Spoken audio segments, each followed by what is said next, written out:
ችግር ሳልሻገረው ይደረባል ገዝፎ ሌላኛው የሕይወትን ውጣ ውረድ አይቻለው ስንቱን መንገድ ጨለማ ቢረዝም ሌሊቱ አይን አይቀርም ብርሃን ማየቱ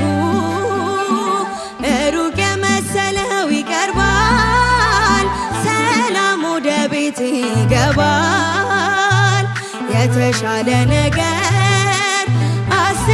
አስበህልኝ ነው ፈተናው የበዛው ነገ መልካሙን ቀን ያለው በዚህም አምናለው